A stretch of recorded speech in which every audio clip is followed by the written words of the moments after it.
Aló, muy buenos días con todos. ¿Cómo se encuentran en su casa? Y aquí con pues, los chicos que ya nos saludamos ahorita en este momento. Vamos a empezar lo que es la clase. ¿Están por ahí? ¿Me escuchan bien? Don Juan Carlos, sí, sí te Hola, escuchamos bien. Fabián. Sí, Juan Carlos. Bueno, me alegra. Espero que hayan tenido un fin de semana de descanso y hayan podido de alguna forma recuperar energías para esta semana. Primero vamos a empezar, como siempre, cada semana con la parte de la preparación. No se olviden que los chicos que están acá, de conectarse si es que van a presentar, ¿no? A la sesión de Zoom, y así que podamos tener pues la solución. Segundo, les quería comentar una cosa. Yo voy a tener un viaje del 22 de febrero al 6 de marzo y por lo tanto, nosotros que tenemos clases los martes y los jueves, vamos a perder 2 clases en esa semana. Entonces, para contrarrestar eso, lo que vamos a hacer es lo siguiente. Este viernes vamos a tener una clase de reposición, o sea, una clase adicional en esta semana, que va a ser en el horario de 10 a 11:30. ¿Listo? Entonces, en ese horario vamos a tener una clase adicional de las 2 que tendríamos pendientes y la próxima semana voy a planear a ver si tenemos otra clase para adelantarnos más bien a las clases que se van a perder. De tal forma que cuando lleguemos a esa semana, pues ya hayamos visto los contenidos. ¿Listo? Entonces, ¿hay alguien que no pueda el día viernes a las 10 de la mañana? O sea, en este mismo horario, pero solo que el viernes. De los que está presente aquí, si alguien en Zoom no tiene inconveniente en ese horario, por favor levante la mano. ¿Ustedes tienen problema el viernes a las 10? ¿No? Chicos, en casa, ¿alguien tiene No, no hay inconveniente ningún problema. a las 10? Listo. Entonces, para facilidad de todos, esa clase la vamos a hacer virtual. O sea, la vamos a dar por Zoom, de tal forma pues de que el viernes no tengan que venir solamente de pronto por esa clase. Y así nos cuidamos todos, ¿no? Y tengan en cuenta pues que el viernes tendríamos una clase adicional que aunque vendría a ser la primera clase del próximo módulo, el próximo módulo lo vamos a empezar antes, ¿se entiende? No voy a pedir la preparación de la semana, sino en el día primero de la semana. ¿Listo? Entonces no se preocupen por la preparación, lo vamos a hacer la próxima semana como siempre. ¿Listo? Entonces, de una vez voy a dejar aquí agendando la parte de la clase, que sería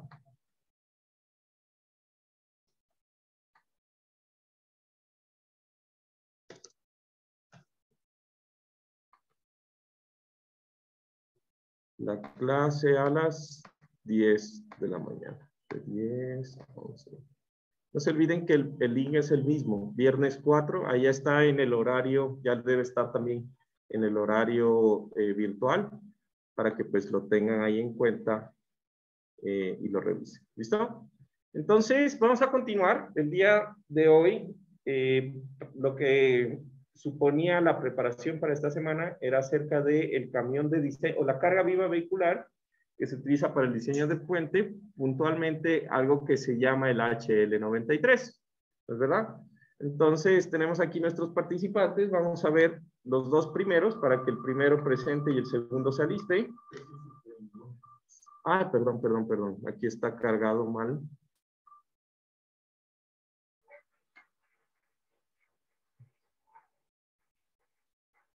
Dame un segundo del martes. Listo. Ahí. Listo. Entonces, ahí sí, martes.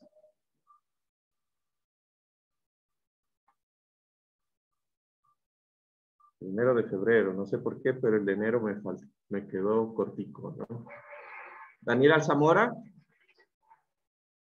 ¿Se encuentra Daniel? Sí, aquí estoy, Juan Carlos. Listo. Entonces, presenta y se prepara.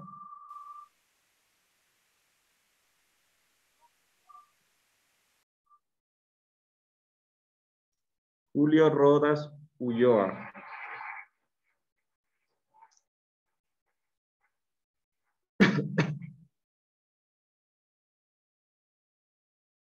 ¿Está Julio? Sí, ¿crees que me puedes dejar entrar desde el iPad para compartirle de ahí la pantalla, por favor? Sí, claro. Entonces voy a dejar de compartir. Ah, creo que ustedes vieron. No estaba compartiendo en casa, ¿no? No, No. no, no se veía. Bueno, pero aquí tengo testigos que salieron ellos dos. Lo siento, me olvidé. Hola, ¿cómo están? Entonces, hola chicos. ¿Qué pasa? Se les pegaron las cobijas. Listo, entonces, Daniel, ¿podrías presentar, por favor? Yep.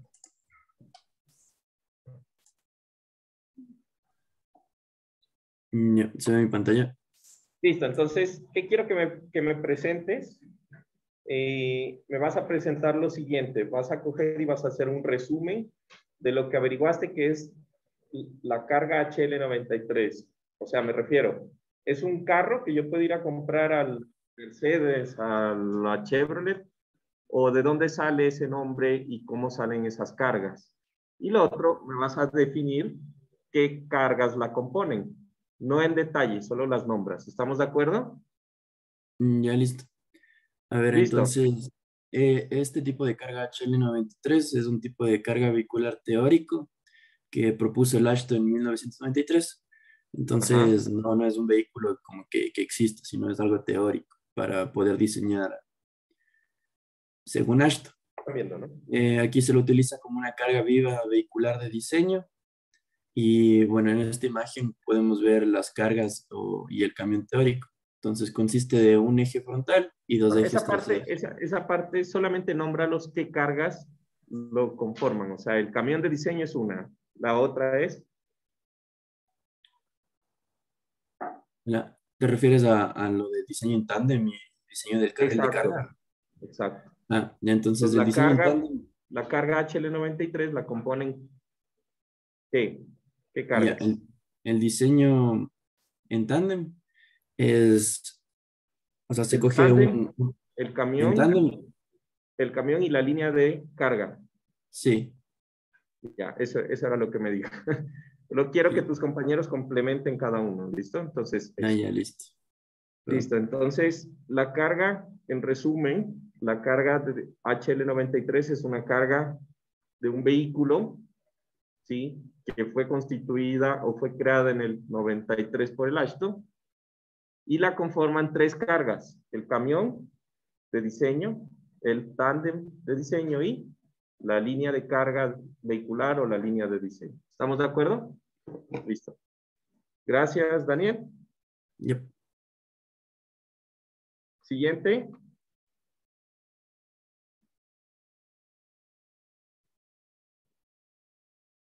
Si mal no estoy, era mi amigo Julio Rodas Ulloa.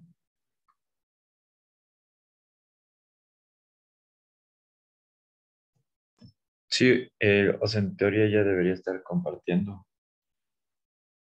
pero no se ve. En teoría, pues sí, no se ve. Eh, o sea, en el iPad me sale que sí.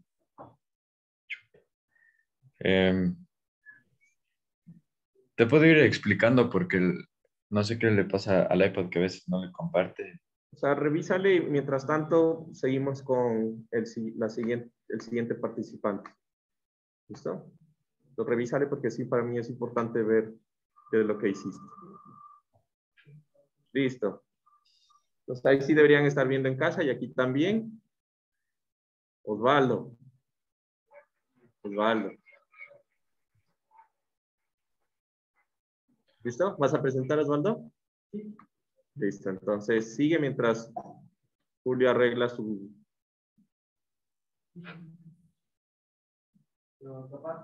Por el audio. Capaz se escucha doble por el audio. Ah, le bajo aquí. Listo. Ya. Oh,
Ya.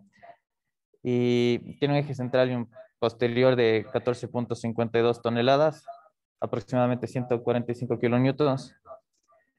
La distancia entre el primer eje y el eje central es de 4,27 metros y la distancia entre el eje central y el posterior varía en un rango de 4,27 metros hasta 9,14 metros.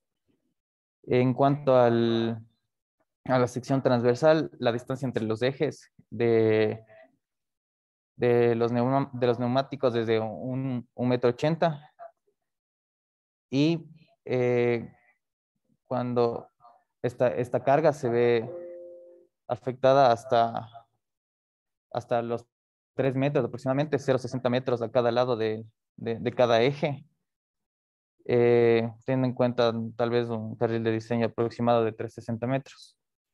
Ya, entre el eje 2 y el eje 3 hay una distancia de cuánto, perdón, no se escucha bien, por estar viendo lo del sonido.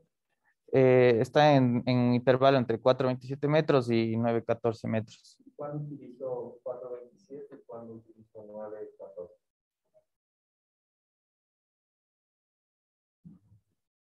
¿Qué averiguaste acerca de eso?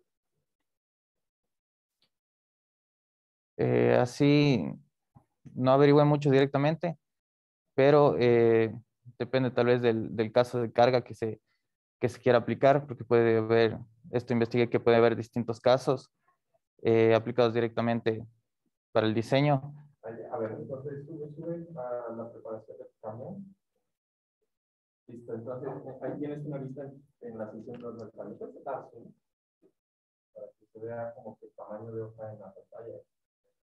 Y ahí aparece que entre las dos llantas de cualquiera de los ejes hay 1,80 Sí, y hay un espacio de 0,60. sí. ¿Qué significa ese espacio de 0,60? Considera como el radio de influencia que tienen las cargas. ¿Que tiene el vehículo? Sí, que tienen los ejes, Tiene los, las cargas de los ejes. ya. Listo, entonces, si el vehículo tiene 3,80 y el carril de diseño tiene 3,60, ¿cuánto me está sobrando? Sobra 0,60 metros. A cada lado, pero A cada lado. a cada lado. No, sería 0,30 a cada lado.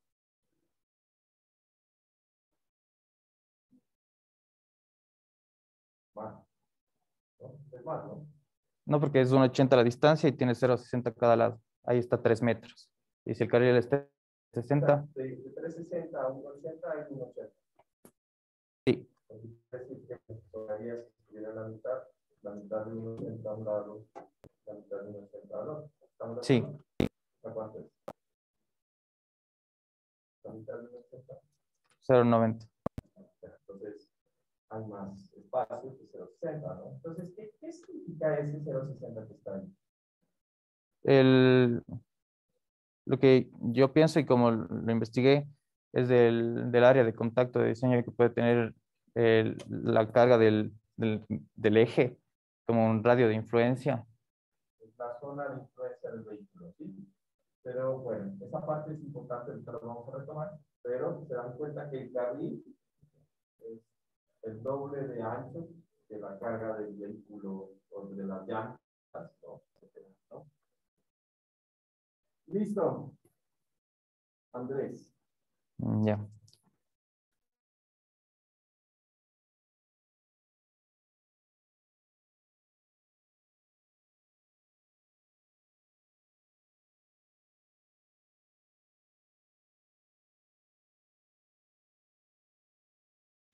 Mm.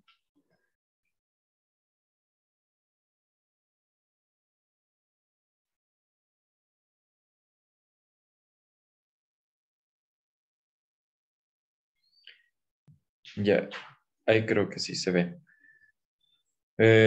Bueno, le explico la parte de diseños de tándem. Nos explicaba que entre cada apoyo, que en este caso sería o sea, los neumáticos, estaría a una distancia de 1.2 metros y entre distancia de cada eje de un neumático es una distancia de 1.8, como se mostraba anteriormente en el camión de diseño. También, Julio, antes de que empieces a hablar, ¿me escuchaste lo que quiero que me digas? No, no, obviamente estabas no. muteado. Listo. Entonces, verás, quiero que me hables del tándem de diseño. ¿Cuáles son Ya, sus distancias? ¿Cuáles son sus dimensiones? ¿Cuántos son sus pesos? ¿Cómo se ve longitudinalmente y cómo se ve transversalmente el camión? ¿Sí? ¿Y cuál es ya, la diferencia o la similitud que hay con el camión de diseño en este caso? ya. A ver, bueno, o sea, entre ejes de distancia de los diseño es de 1.8 a lo ancho, por así decirlo, y longitudinalmente es, entre cada neumático es de 1.2 metros. Cada Ya. apoyo o Eso es 1.12 es fijo o es variable como en el camión. eh, este es fijo. O sea, yo le entendí que era fijo porque son los apoyos o sea, como que de las llantas. Ok. Ujú. Cada apoyo de la llanta tiene una fuerza de 110 kilonewtons. Eh, y se asemeja al camión en su, en sus distancias del ancho de cada de los ejes. Pero aquí se toma en cuenta diferentes cargas, porque en el camión o sea, o sea, son 145 kilonewtons, las llantas posteriores y la delantera era 35 kilonewtons. Ya, y el carril de diseño es 360 metros. ¿Cuánto es el área de influencia de este tándem? El área de influencia O sea, en la sección transversal, ¿cómo está distribuido el camión, el tándem? eh,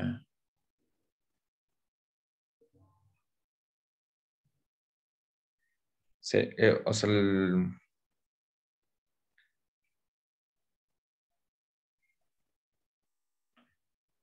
sería de 3 metros.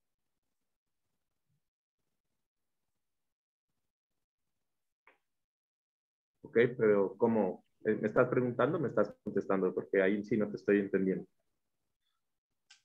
O sea, en el diseño de carril yo teníamos, o sea, como que era un ancho de 3 metros, o sea, como que de 3 metros la carga aplicada al largo, o sea, como que en la dirección transversal. Pero si hablamos Ya. del diseño tándem, cada llanta tendría, eh,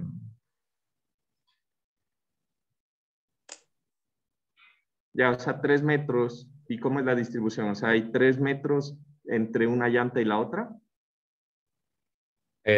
o sea, por llanta individual, ajá.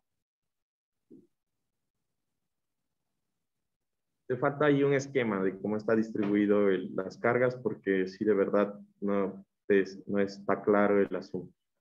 Listo, gracias, Julio.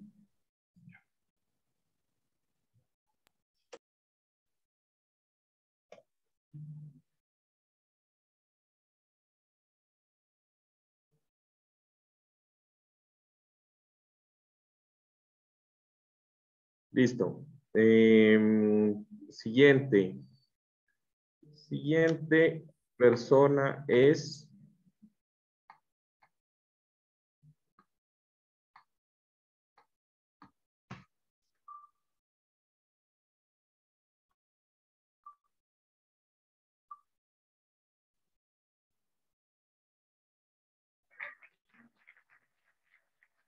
Santiago.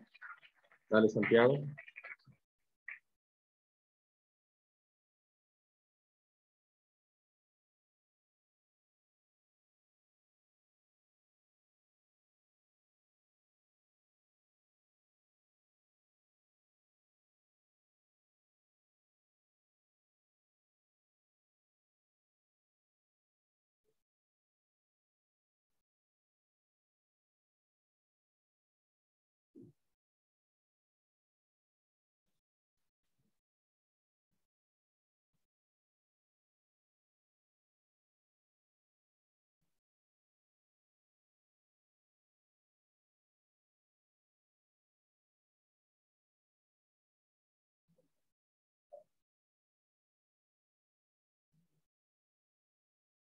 ¿Qué será? No, no sé. Ah, ya, ya.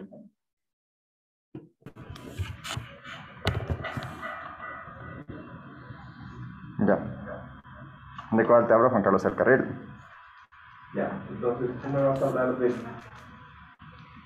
carril, o sea, la carga, la línea de carga, y al final me vas a hablar de, entonces, tenemos tres cargas, ¿cómo se combinan? ¿Cómo son las combinaciones que se colocan para hacer el análisis? Ya. ¿Listo? Para el carril, la carga del carril, ¿sí escucho? Encontré que son unos 952 kilogramos sobre metro. Esto se distribuye de manera longitudinal en el puente y se considera un ancho de vía o una longitud transversal de 3 metros. Y ya. Y de ahí para el total vi que se necesitaba considerar la carga del diseño, se le sumaba el tándem y a esto era, también se le incluía la carga de carril, no sé qué más era. ¿Por qué solo eso? ¿Por qué se les... pongo los tres vehículos al mismo tiempo?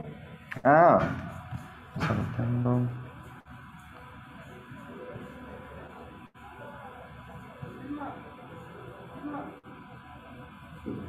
Ah, ya sé cuál es.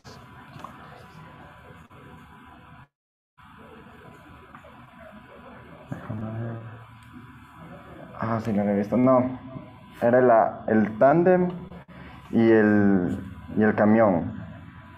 Y a eso me falta una cosa así. Me falta esa parte, sí, le leí, pero no le puse. O sea, ¿se supone que? Sí le leí, pero no le puse. Era el tándem y el carril, el camión, pero no me acuerdo qué más era. Porque sí me acuerdo que le leí, pero no le puse. Ya, mi amigo, ¿quién era el que ahorita sí alguien mostró esto? Yo creo que eras tú. Entonces, Osvaldo. O sea, le tengo aquí. O sea, lo estaba viendo. ¿Se ve?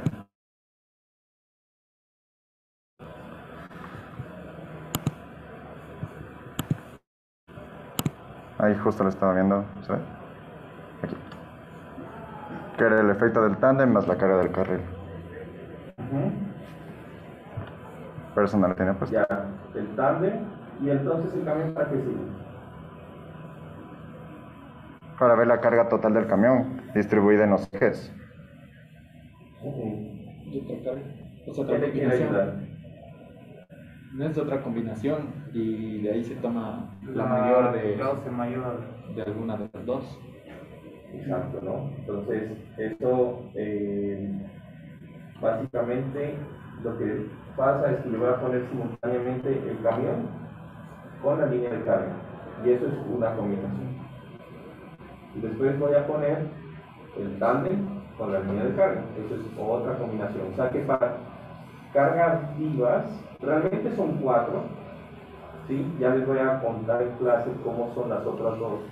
Pero digamos que básicas son nunca poner los dos, el camión y el tándem juntos, nunca van juntos.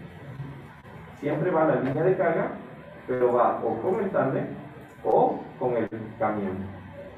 ¿Sí? Por cada carril, eso es otra cosa. Si yo tengo un puente de 3 carriles, pues en cada carril va a haber un tándem más la línea de carga o un camión más la línea de carga. Lo que quiere decir que en el puente pueden ir 3 camiones, ¿no? Pero uno por carril. ¿Se entiende eso? Eso es súper importante. Listo.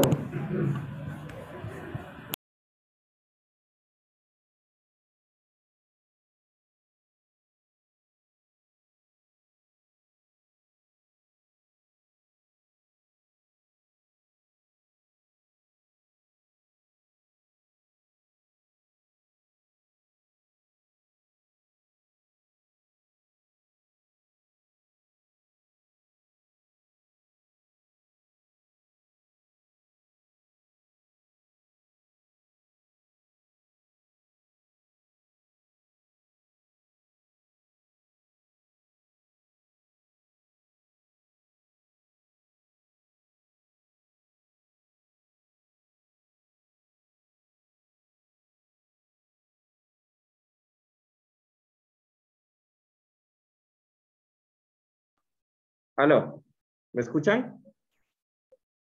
Aló, ¿en casa me oyen? Sí, sí, ahorita sí. Ya, ¿escucharon lo último que dije? ¿Qué fue el último que escucharon? Chuta, yo no escuché nada. Lo último que escuchó fue la exposición de compañero, nada más. Ok, entonces, recapitulando. Siempre va a haber un camión más la línea de carga o un tándem más la línea de carga. Nunca se van a colocar los dos vehículos juntos al mismo tiempo, simultáneamente, sobre un mismo carril. Si un puente tiene 4 carriles, cada carril puede tener o un tándem o un camión, pero en cada carril puede ir un camión. ¿Se entiende eso? ¿Aló? Sí, Ok, perfecto. Entonces, aquí se ve la ruleta. Parte de las 4 personas que están ahí, ¿hay alguna persona que no haya presentado? Aquí tengo a Carlos García también. ¿Por qué no está Carlos García? Sí, Juan Carlos, eso le iba a decir, eh, yo todavía no he presentado ni me han nombrado y no salgo en la lista, se puede decir. Y sí he tenido Listo, ya la... estás. Siguiente, Cristian Andino, si estaba. Edwin, Giovanna, Juan y Steven. Aparte de los que están en la lista y de los que ya presentaron, ¿hay alguien que no aparezca o no vaya a nombrar? Bueno, entonces ya creo que es la segunda vez que pregunto. Entonces ya, recuerden que esto hace parte de la nota, ¿no? Y si no están en la lista, pues nunca los voy a llamar. Eso es lo que va a suceder. Bueno, listo. Entonces, vamos a continuar desde ese punto. Resulta que el día de hoy vamos a hablar un poco o vamos a complementar lo que era la preparación o lo que son temas específicos acerca de las partes que componen el puente. ¿Listo? Entonces, vamos a empezar hablando de la geometría y después vamos a pasar a la normatividad, los documentos que vamos a utilizar para hacer el diseño de las estructuras. ¿Listo? Entonces, primero que todo, la anterior semana pasamos nosotros hablando acerca de las secciones transversales y con algunos de ustedes que pudieron ir al laboratorio, también jugamos un poco con las estructuras que estaban hechas allá de puentes, de un puente atirantado y colgante, donde vimos más directamente en un modelo a escala el funcionamiento. Entonces, todo eso que vimos es la parte de los tipos de sistemas de superestructura que podemos conseguir en puentes y nos dimos cuenta que eso va a estar ligado siempre a la longitud que yo quiero salvar entre puntos de apoyo, ¿no? Entonces, lo primero que nosotros vamos a hablar es de la sección transversal. Entonces, la sección transversal, en este caso, por ejemplo, en la imagen, yo tengo una sección transversal de vigas T, ¿no? Según como lo definimos en clase. Y por encima, en la parte superior o en la losa superior de la estructura, pues vamos a tener algunos elementos. Generalmente un puente, el más sencillo que nosotros podamos construir, pues va a tener 2 barreras vehiculares en los extremos para delimitar los bordes del puente. Vamos a tener un ancho de calzada o un ancho de vía ahí mostrado en verde y unas bermas, que son unos sobreanchos que vamos a hablar más adelante. Sin embargo, dependiendo de lo que es el alineamiento de la estructura y más que todo de las condiciones de requerimientos de mobiliario urbano, pues yo voy a tener diferentes elementos adicionales. Por ejemplo, puedo tener parterres, ¿no? O barreras que dividan los carriles. Puedo tener barreras para protección de los peatones y por lo tanto andenes o veredas para que circulen los peatones. Puedo tener también ciclovías y elementos así de protección y de demarcación en general. ¿Listo? Entonces, aquí es muy importante que nosotros entendamos que todos esos elementos van a ser un requerimiento que hacen parte de la característica del puente. Por ejemplo, un puente que yo tenga dentro de la ciudad necesariamente va a necesitar pues las partes de las veredas para que circulen los peatones. Y como existen veredas, pues van a existir los elementos que protegen a los peatones de los vehículos. ¿Listo? Entonces, cuando hablemos del ancho de vía, yo voy a llamar al ancho de vía algo con la letra W. W va a ser el ancho de vía. Entonces, aquí lo vamos a definir como un espacio físico en el cual yo voy a tener, ¿sí?, el tránsito de los vehículos, descontando lo que son elementos de mobiliario urbano, como lo son los parterres, los anchos de vereda, los anchos de vereda, ¿sí?, los anchos de barreras, etcétera. O sea, solamente es el espacio por donde van a circular los vehículos. ¿Listo? Entonces, en ese punto, ese espacio físico, ¿sí?, va a alojar o va a permitir a mí tener un número n de carriles. Dos cosas muy importantes. W va a ser la letra para identificar el ancho de vía y n para nosotros va a ser el número de carriles. Entonces, como ustedes aprendieron en pavimentos, el valor de n, o mejor dicho, la distancia que tenemos para un carril es ¿cuánto? ¿Cuánto aprendieron que era eso? ¿2? No, muy poco. No, de 3 metros en adelante. ¿Ah? 3, no, más. 360, ¿no? De hecho, lo acabaron de decir, y hasta en vía será 360, ¿no? Entonces, ustedes cuando cogen un carril, el carril es de 360 metros, igual en pavimentos, igual aquí en puentes. Recuerden que pues puentes están delimitados también por la parte de carreteras, ¿no? Entonces, el número de carriles n, nosotros lo vamos a calcular dividiendo el ancho de vía entre 365, que va a ser para nosotros el carril, 365 metros, o en unidades del sistema inglés, entre 12 pies, que es aproximadamente 365. ¿Listo? Entonces, dependiendo de las unidades en las cuales tengamos el ancho W, pues voy a elegir la una u la otra.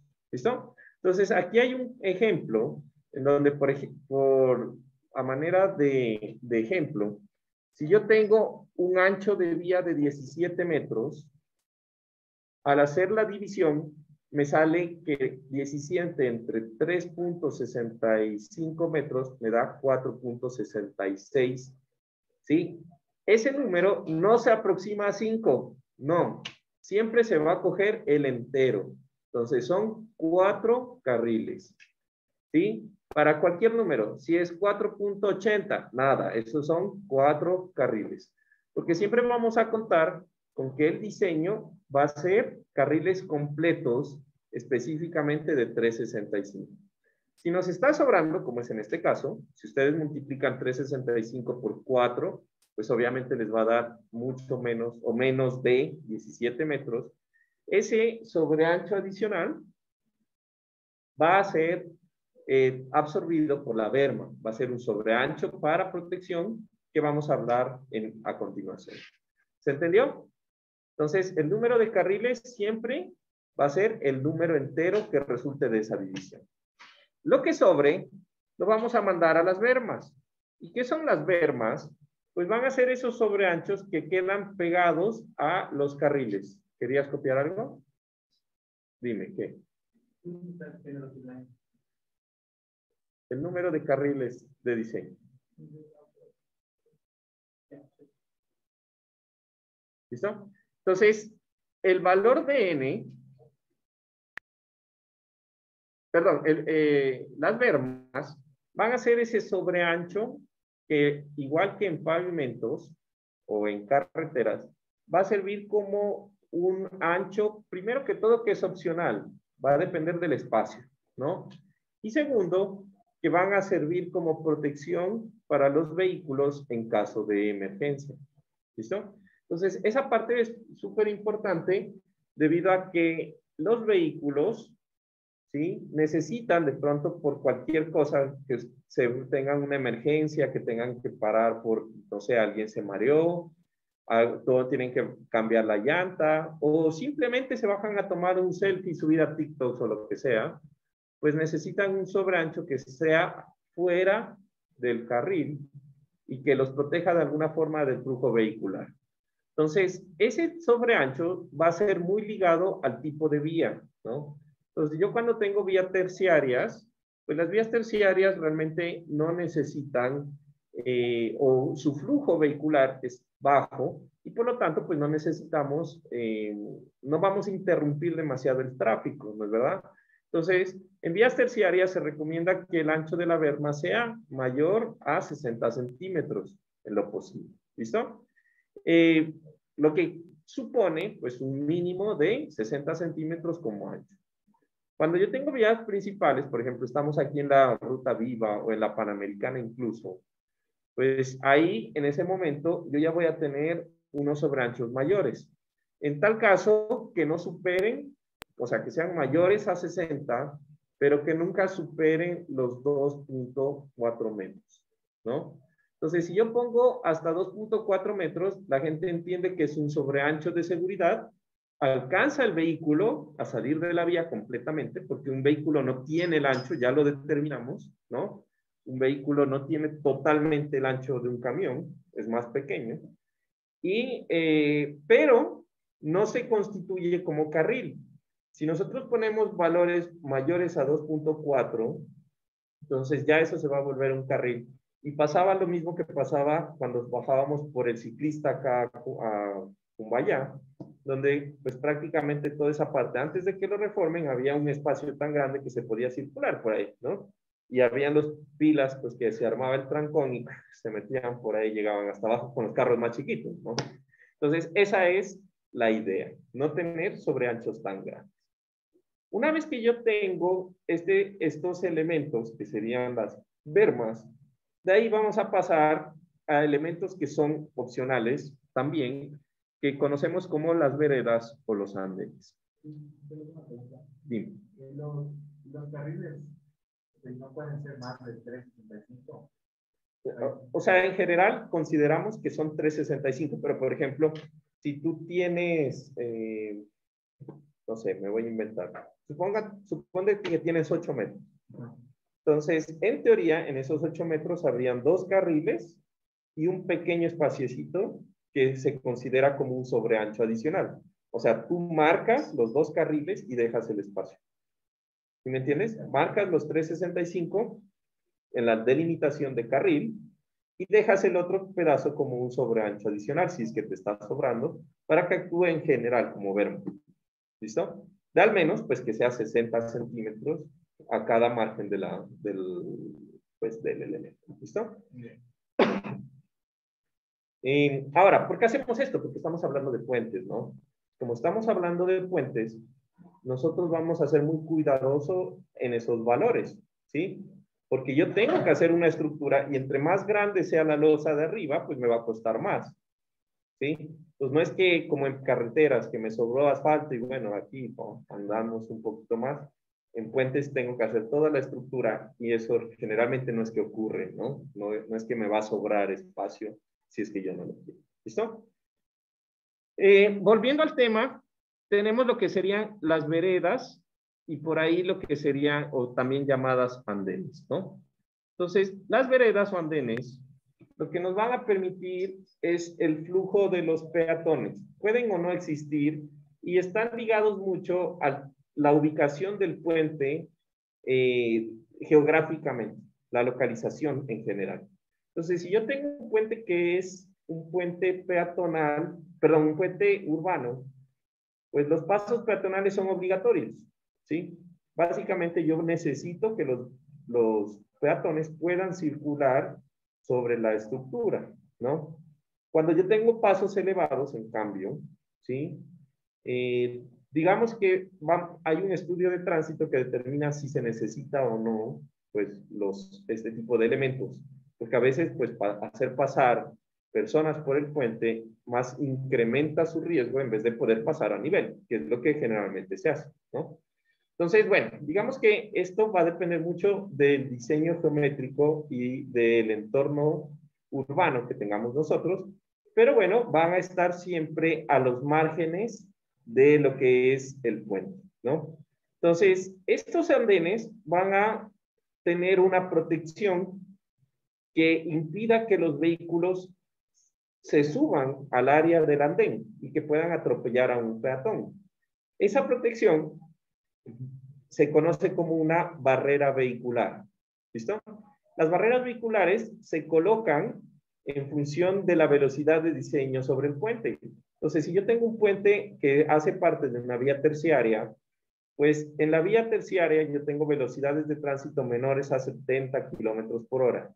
Si yo tengo valores menores a esa velocidad, la barrera puede o no ir, depende de usted, ¿sí? Sin embargo, si yo tengo más de 70 kilómetros en la velocidad de tránsito o en la velocidad de diseño del puente, de la carretera, es obligatorio colocar una barrera que proteja al peatón de cualquier accidente que sea ocasionado por un conductor. ¿Listo? Entonces, los anchos van a estar fácil porque van a estar determinados en función de para cuántas personas necesito que circulen simultáneamente en el andén o en la vereda. Entonces, en general, nosotros vamos a decir que si tengo o necesito que sea una persona la que transite por la vereda, que es generalmente utilizado en zonas rurales, pues el ancho mínimo que necesitaríamos son 80 centímetros, pero en puentes lo mínimo que vamos a poner es 1 metro. Entonces, ¿a qué me refiero con los 80? Si ustedes ven las puertas, por ejemplo, del baño, el baño, pues, en la mayoría de los casos es para que ingrese una sola persona, ¿no? En los bares no se cumple, pero bueno. Digamos que cuando entramos, las puertas son de 90 de ancho, ¿no? ¿Por qué? Pues 80 es suficiente, ¿listo? En los andenes de los puentes vamos a poner 1 metro, ¿listo? Si necesitamos que circulen 2 personas simultáneamente, vamos a colocar un ancho entre 1,50 y 1,80 metros. Entonces, para la clase, cada vez que les diga va a haber un andén para una persona, ya saben, 1 metro, punto. Ya no les tengo que decir, ¿sí? Y si les digo es un andén para 2 personas, ¡pum! Pueden poner 1,50 o 1,80. Ya saben, no les tengo ustedes. ¿Listo? Genial. Juan Carlos, perdón, una Dime. pregunta. ¿Estas notas nos las puedes subir al D2L o no hay chance? No, la idea es que ustedes vayan tomando sus propias notas, porque si no después no vienen ni a clase, ya que está grabado y aparte está con las notas. Ya, listo, está bien. ¿Listo? Ok.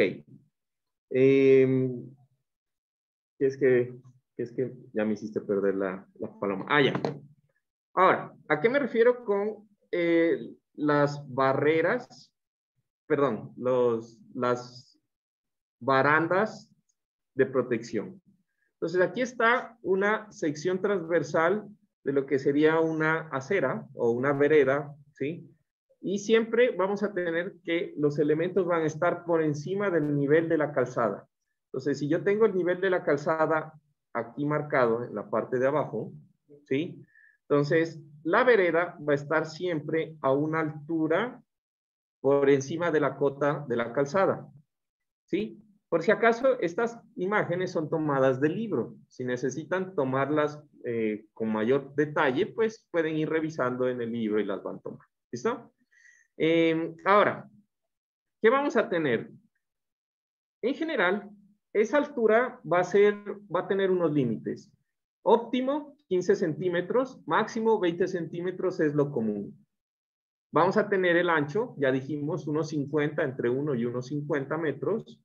Y vamos a tener, después de la vereda, lo que sería la barrera que impide, pues, el flujo de los vehículos por fuera del puente, ¿no?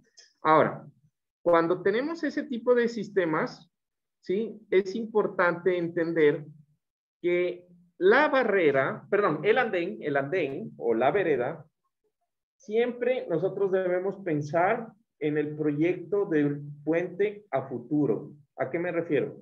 Si ustedes saben que el puente nunca van por motivos de expansión, digamos la ciudad crece y expanden los puentes, nunca vayan a o nunca consideren las veredas la carga que se transmite en las veredas, si es que ustedes pueden presumir de que en algún momento, por la expansión del puente, se va a retirar la vereda y se va a hacer un carril. ¿A qué me refiero?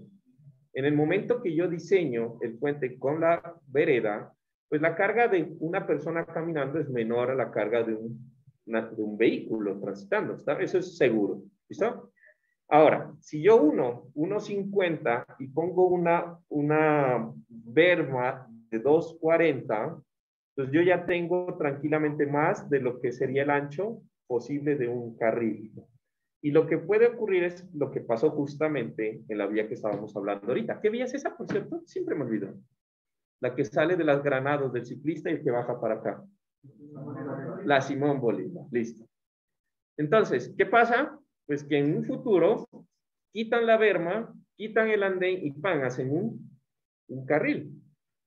Entonces, si hay posibilidad de que ocurra eso, aunque usted lo construya, el diseño se hace suponiendo que hay otro carril, ¿sí? Porque a futuro va a haber una expansión.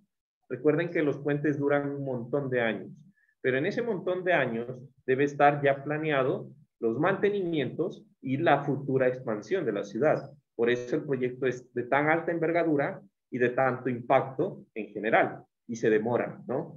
Hace un semestre, no, tal vez debe ser un año, en la maestría que está dando aquí la Universidad de Ingeniería Estructural, Diseño Estructural, que por cierto está muy buena, trajeron un profesor chileno a hablar acerca de la parte de puentes, y él contaba que una experiencia de un puente atirantado que estaban haciendo en Chile, donde los estudios los empezaron en 1970 y aún todavía no lo construyen el puente, o sea, está en proceso de construcción, pero todos los estudios tuvieron un montón de décadas hasta que se hicieron los estudios de prefactibilidad, factibilidad, estudios definitivos, y ahora estaban concluyendo la construcción. Entonces, en todo ese tiempo, imagínense, yo aún no nacía, ustedes pues menos, supongo que tampoco, ¿no? Entonces, eso es el tamaño y de tiempo, de ventana de tiempo que supone un proyecto de construcción bien planeado, ¿no? ¿Cuánto no es ya mucho razón? 50 años. La verdad, para ese tipo de estructuras es bastante tiempo, pero es por todas las cosas. O sea, ese puente es el más largo en Latinoamérica. Tiene las luces más largas en Latinoamérica. Ya lo terminaron, ya lo debe haber terminado, porque ya estaba en las etapas finales, ya estaba construido. Entonces, es interesante, ¿no? Bueno, si tienen oportunidad, se pueden meter a la maestría ahorita que acaben, ya deben estar por terminar, hay becas, ¿sí? Y la verdad traen profesores muy buenos extranjeros, ¿no? Viene Kowalski en Ingeniería Estructural, una eminencia. Pero bueno, ya lejos del comercial, continuemos, ¿no? Siguiente elemento. Entonces, aquí vamos a coger y vamos a diferenciar lo que es las barandas peatonales y las barreras de concreto, ¿no? Suenan a lo mismo, ¿no? Para nosotros barreras, barandas, la misma cosa. Cuando nosotros hablamos de barandas, vamos a identificar aquellos elementos que protegen al peatón de hacer algo. ¿Listo? Y cuando hablemos de barreras, vamos a hablar de los elementos que protegen a los vehículos de hacer algo. Por cierto, una pregunta, chicos. ¿Qué hoy juega la selección o qué? Ah, no frieguen. ¿En serio? Sí, a las 9. ¿9 de la noche? Sí, contra Perú. Ay, no me hagan acuerdo de Perú. Ok. No, pero sí les ganamos. Ojalá ustedes sí.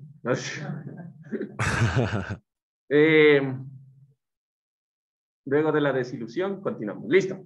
Entonces,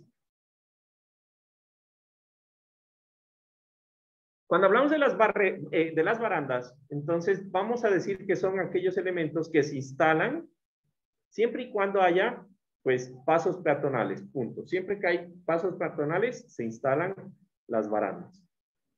Entonces, las barandas, su función es impedir que el peatón se salga, ¿no?, del puente.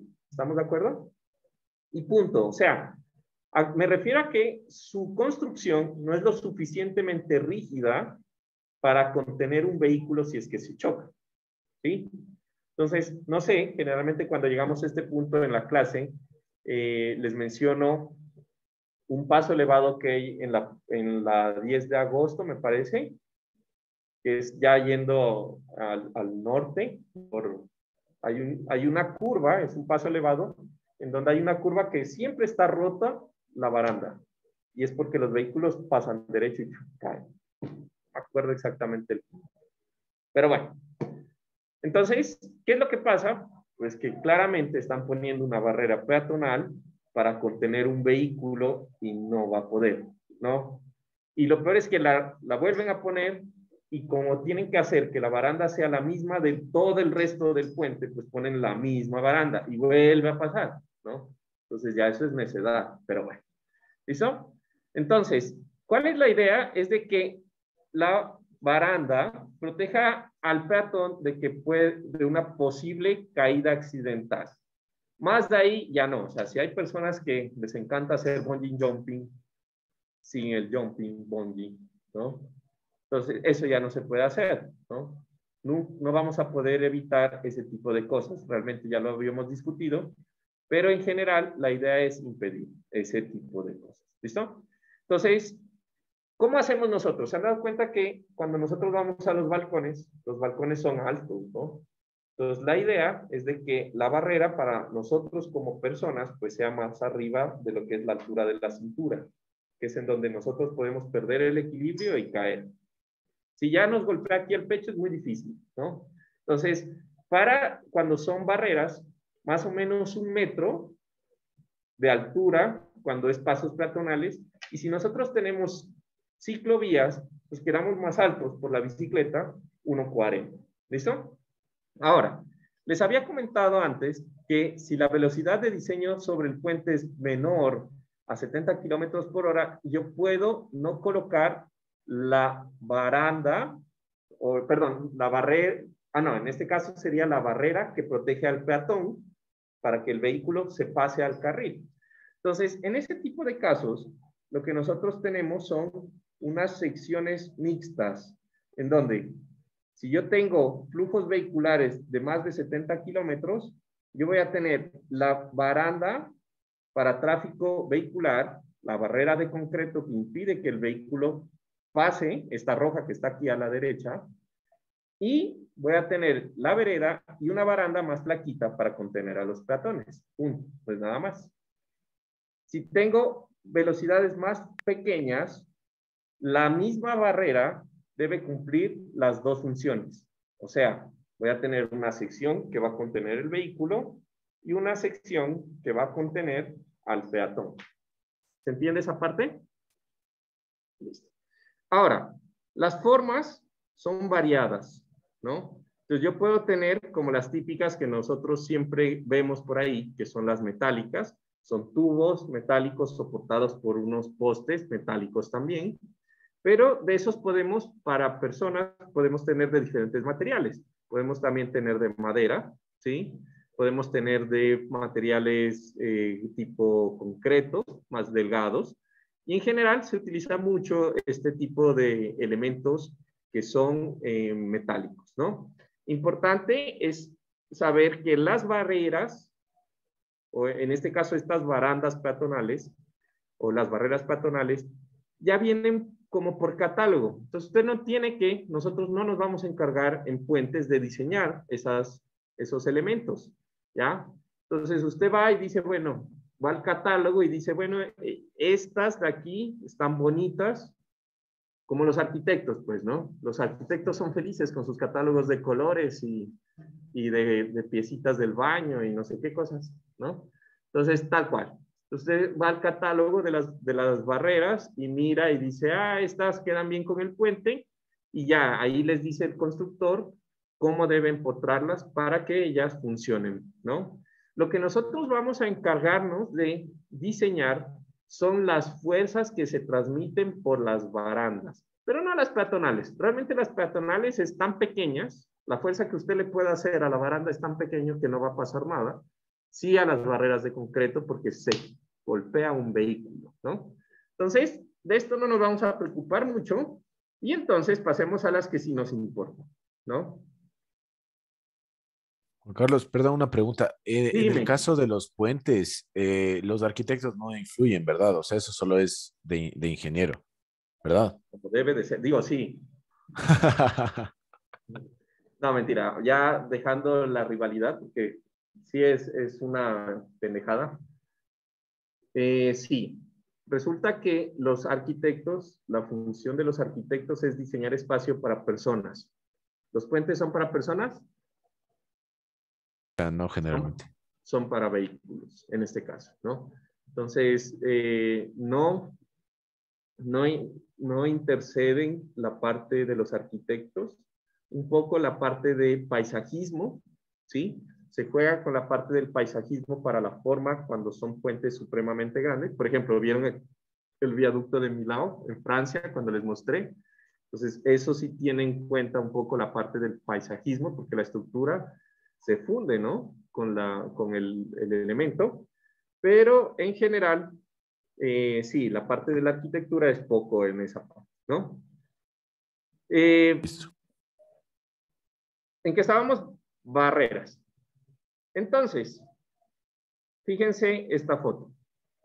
Este es el puente, realmente no sé en qué exactamente qué parte es, pero por aquí pasa el trole, si mal no estoy. Este de acá que vemos acá no es el trole. Sé que es aquí en Ecuador, porque fíjense la placa. Sí, por al norte, sí. Ajá. Pues ni tan al norte, o sea, todavía conozco. A mí Quito se me acaba en Carcelén y en el Panecillo, ¿no? Entonces, si conozco esto, es que no es tan al norte, ¿no? Típico. Pero fíjense las barreras, ¿no? Es ilógico. O sea, es obvio que ese vehículo se va a caer, ¿no? Es bien lógico, ¿no? Entonces, tengan en cuenta eso, que cuando hablamos nosotros de las barreras vehiculares, primero que todo se usan siempre que tengamos velocidad de diseño mayores a 70 kilómetros por hora. Punto. Segundo, deben ser capaces de contener el choque de un vehículo. Claramente, pues estas no están adecuadas para el puente, ¿no? Y antes que contener y hacer que el vehículo coja y ¡pum! Quede ahí como mosca aplastada en la barrera, deben corregir su dirección, ¿sí? Y hacer que en caso de que choquen, el vehículo impacte y regrese al carril y pueda seguir su camino si es que es posible, ¿no? Entonces, la idea es eso, ¿no? Ahora, obviamente deben estar diseñadas pues para recibir un golpe, ¿no? De un vehículo sin que ocurra esto. Ahora, su función adicional también es proteger a los vehículos y a los peatones que pasan por debajo del puente. Pues imagínense que usted esté caminando y justamente le caiga un carro por encima. Se jodió, pues, ¿no? Entonces, o que esté en su carro y le caiga un carro. No, pues, ahí sí no hay nada que hacer, ¿no? Entonces, en ese punto es súper importante ese análisis, ¿no? Ahora, deben ubicarse a una distancia mínima. Entonces, si yo tengo una berma mínima, pues la berma mínima es de 60, ¿sí? Entonces, yo voy a colocar después de la berma, la barrera, porque recuerden que la berma hace parte o está al lado del carril, o sea, va a haber circulación de vehículos justamente, ¿no? Y máxima, pues, 1,20 m del borde de la vía. Ahora, estas barreras nosotros las vamos a encontrar de diferentes formas, colores, igual por catálogo. Cuando hablemos nosotros al final del curso de lo que es el diseño de las barreras, les voy a mencionar cómo se catalogan, se clasifican y les voy a mencionar y les voy a recordar esto que vamos a ver, pero en general las barreras ya vienen también por catálogo. Entonces, al igual que las conexiones precalificadas que ustedes vieron en acero o que les mencionó Pablito en acero para resistir momento, etcétera. Entonces, las barreras vienen pre-ensayadas por el AASHTO, en donde han hecho ensayos de impacto contra barreras construidas a escala real, contra vehículos de escala real, y miden cuánto es la capacidad de energía que son capaces de liberar. Y en ese punto, entonces vamos a decir que para nuestro curso vamos a utilizar estas barreras llamadas las barreras New Jersey, o que son la tipo 25 o la tipo 27 en el manual del AASHTO, ¿sí? Estas barreras, ¿sí?, van a diferenciarse porque tienen una viguita por aquí, por esta zona, ¿sí? Este elemento que ven arriba es una viga que esta no tiene, esa es la diferencia. Y cuando lleguemos a la barrera, esa viguita va a ser una resistencia adicional al impacto, ¿listo? Entonces, quiero que se fijen en lo siguiente. El ancho de la barrera en la base para la tipo 25 es 1 pie 3 pulgadas o lo que es igual a 38 centímetros. Y en la tipo 27 es 1 pie 9 pulgadas, lo que es igual a 53 centímetros aproximadamente. Entonces, para el curso, yo les voy a decir, cada vez que les diga, vamos a usar una barrera típica, vamos a ponernos de acuerdo y el ancho es 50. ¿Listo? Y no jodemos más. Por lo tanto, la carga de la barrera va a estar en el centroide del área de la sección transversal, que va a estar en la mitad de 50, aunque reconocemos que no es exactamente ahí. Para no complicarnos lo suficiente, pues vamos a decir que está a la mitad de los 50 centímetros. ¿Está claro? Ahora, para esta barrera típica, otra cosa que va a ser para nuestra clase, nosotros vamos a decir lo siguiente. El área de la sección transversal de la barrera es 0.25 metros cuadrados. ¿Sí? Y bueno, cuando lleguemos a las barreras al final, se van a dar cuenta que dependiendo del tipo, es un poco más, un poco menos, pero ya, 0.25, suficiente para hacer las estimaciones iniciales. ¿Preguntas?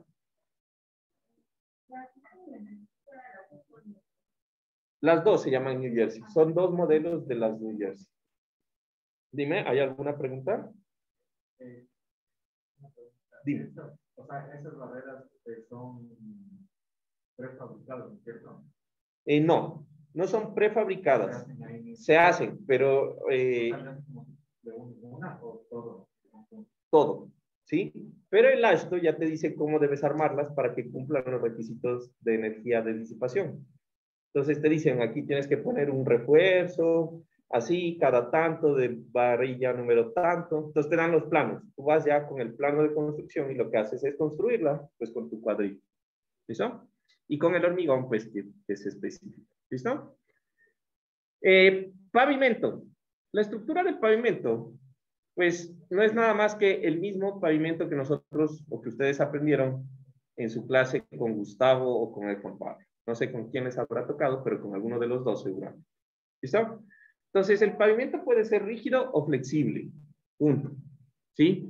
Y cuando hablamos de pavimento rígido o flexible, pues sabemos que los pavimentos van a necesitar una superficie de rodadura, una superficie en la cual asentarse, que son la base, la subrasante, la base, la subbase, ¿no? Y va la capa de lo que sea. ¿Listo? Dependiendo del tipo.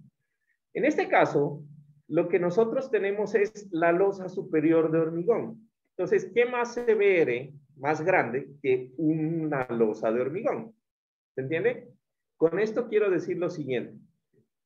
Aunque la losa superior es de hormigón, directamente nosotros no vamos a circular sobre esa losa, ¿ya? Vamos a tener una capa adicional que puede ser o de pavimento o de hormigón, dependiendo del diseño. ¿Se entiende? El espesor lo va a dar el tránsito promedio diario o pues los mismos lineamientos pues, de diseño de pavimento, considerando pues la rigidez del hormigón a la compresión, que a la larga eso es un CBR, ¿no? Básicamente eso es un CBR. ¿Listo? Ahora, esta estructura pues va a ser el elemento que une y genera la transición entre la carretera y el puente, ¿sí? Siempre hay que considerarse cosas en general, estimarse unos espesores mínimos. Entonces, para la clase, nosotros vamos a considerar que el espesor del pavimento va a ser de 10 centímetros. Esto va a ser debido a que en muchos municipios, pues lo que hacen es que extienden 5 centímetros de pavimento porque no necesitan más, debido a que tienen una losa como base de hormigón. Pero entonces, cuando se empieza a agrietar o a dañar, lo que hacen es que extienden otros 5 centímetros sin retirar la capa anterior. Entonces, eso pues produce peso adicional. Entonces, para la clase vamos a considerar 10 centímetros y se acabó. ¿Listo? De espesor en el pavimento, y vamos a considerar pavimento flexible, que es lo más común que existe dentro de lo que es el puente. ¿Listo? El siguiente es las losas de transición.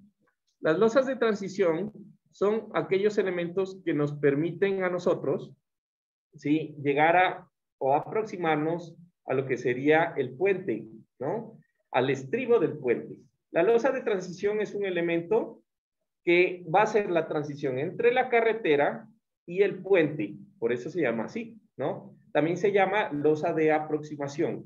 Esta losa tiene unos espesores que parten de los 20 centímetros y va a estar encima del terreno de reemplazo o del terreno que es conformado detrás del estribo, que va a ser un material en el cual yo voy a garantizar un nivel de compactación adecuado y que sea capaz de disipar la energía que se produce cuando el puente está actuando contra el terreno. ¿Listo? Entonces, estos elementos generalmente tienen una junta de dilatación que hace que en esos puntos, pues yo tenga la unión entre el estribo, que está pintado aquí en esta imagen como azul, y el pavimento, que está pintado en este punto como rojo. ¿Listo? Esa es la losa de transición. ¿Listo? Genial. ¿Qué más tenemos? La parte de el drenaje. Entonces, cuando hablamos del drenaje, va a ser unos huecos que nosotros vamos a hacer en los márgenes de la vía, ¿sí? Entonces, igual que en las carreteras, nosotros vamos a tener drenaje longitudinal y drenaje transversal. ¿Estamos? Entonces, el drenaje longitudinal va a ser el mayor posible sin que pase, pues, los límites de pendiente de la vía. Estamos de acuerdo que el drenaje longitudinal, pues, va a ser la pendiente con la cual tenemos nosotros la vía en el puente. ¿Listo? Mínimo 0,5%. El drenaje transversal, a su vez, va a estar en función de lo que sería el peralte de la vía. Pues recordarán allá por pavimentos que el drenaje de la vía es del 2%. ¿Es verdad? Listo. Entonces, se van a ubicar en los extremos, ¿sí?, de lo que serían los elementos de borde al final de las bermas, y van a hacer unos huequitos donde se van a incrustar unos tubos que van a ser de diámetro al menos 10 centímetros y que van a estar espaciados tradicionalmente cada 40 centímetros en la longitud. Estos elementos no deben descargar sobre lo que serían superficies de superestructura. Por ejemplo, no descargar sobre las pilas ni nada, pues para evitar de que, por ejemplo, si hay un accidente y cae gasolina, cae querosene o de pronto cae cualquier sustancia química, pues no caiga en las estructuras del puente. ¿Listo? ¿Preguntas de esta parte? ¿Y eso cómo se va? O sea, ¿se hace como algún tipo de conducto a lo largo del puente o se va directamente abajo? ¿Cómo? ¿Se hace algún tipo de conducto o cómo? No te entendí la pregunta. O sea, digamos, para el agua que se acumula a los lados, ¿ese es algún tipo de conducto para que se vaya el agua, o sea, digamos, siga la trayectoria del puente? ¿O sea, es unos ductos hacia abajo? Sí, se cae, solo descarga. Ah, ya, no hay listo. nada raro, solo coge y descarga. Ya. Y si por abajo, o sea, es, digamos, peatonal, o sea, el agua. No, ahí es lo que decía, o sea, no hay que caiga otra estructura. Por ejemplo, si es peatonal, no se puede. Tendríamos que ubicarlo de otra forma. Ajá. Tendríamos que canalizarlo en ese caso. ¿Listo? Bueno. Listo. De ahí. ¿Qué pasó? Ah, ya. De ahí, normativa. ¿Qué vamos a hablar como normativa? Este es el documento que nosotros vamos a leer. Quiero que por favor lo ubiquen y lo compren digitalmente. Por ahí hay una página que lo vende a módicas cuotas, casi regalado, que se llama Aportes de Ingeniería Civil. ¿Listo? Entonces, esta es la octava edición, como se dice, como está marcado ahí.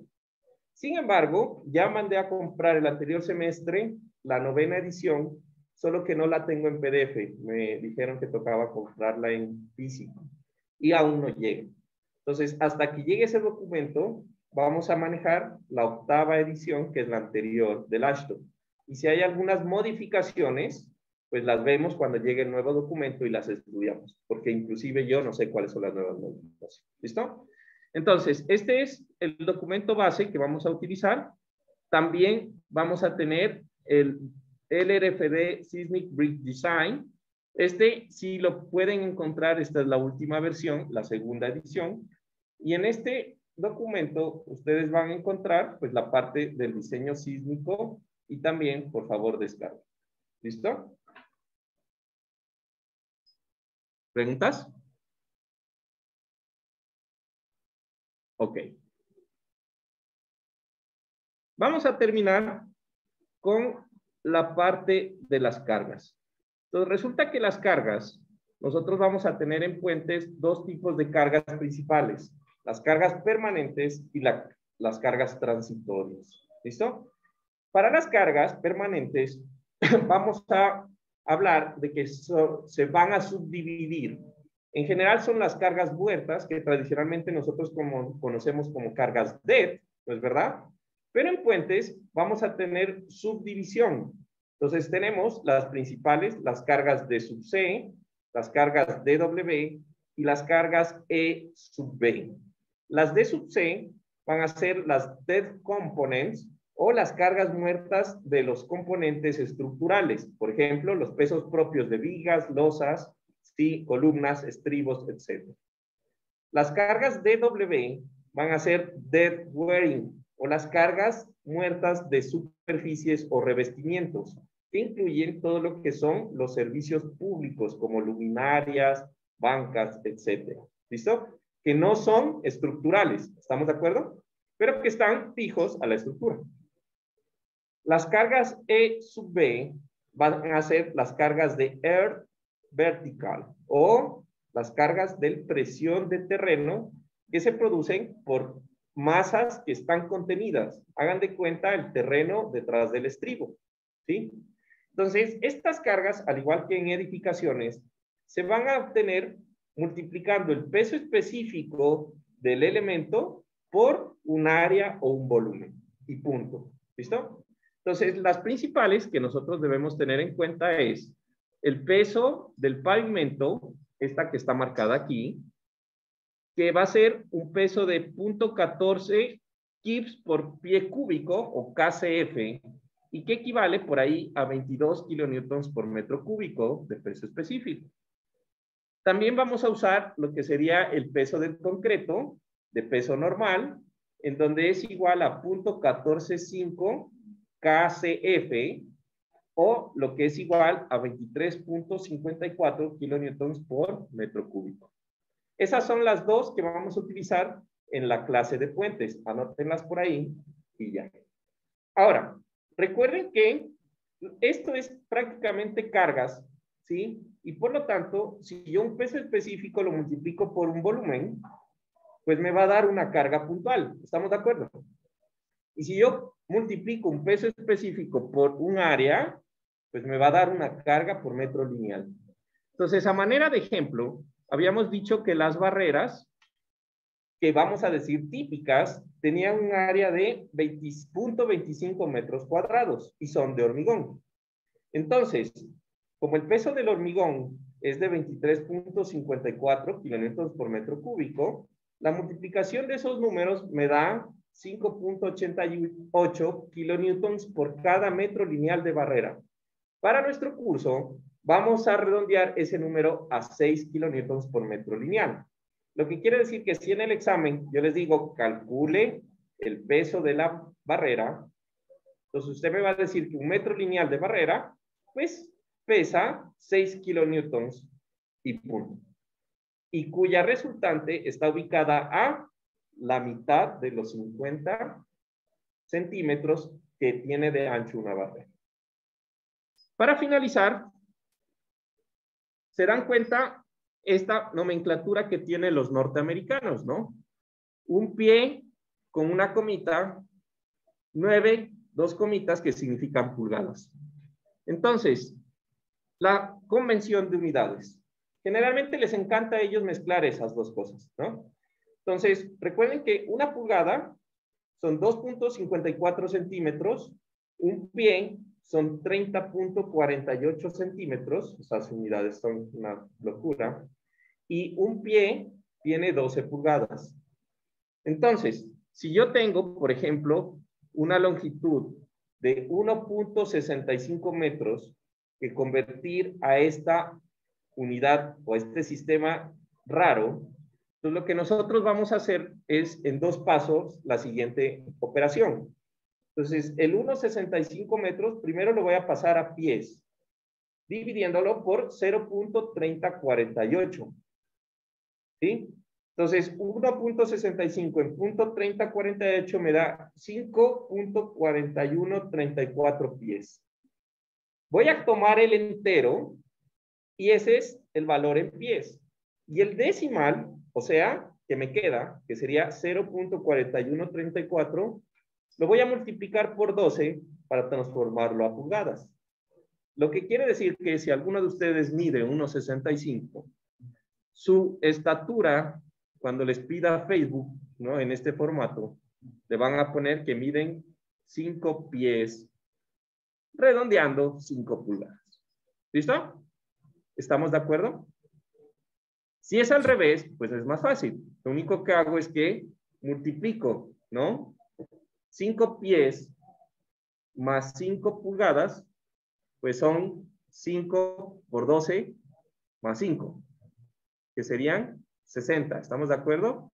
65 pulgadas. Y de ahí lo paso a metros.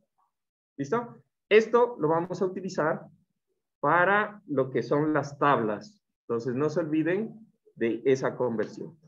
¿Hay alguna pregunta?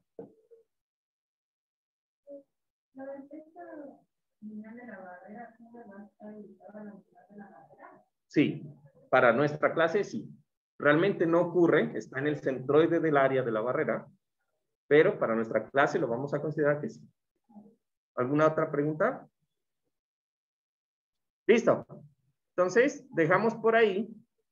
Que tengan un excelente resto de día y nos vemos de aquí el día jueves. No se olviden que hoy, esta semana, tenemos clase de reposición a las 10. ¿Estén bien? Listo, Juan Carlos. Muchas gracias. El viernes. Ah, tú no estás. Chao. Gracias, Juan Carlos. Chao.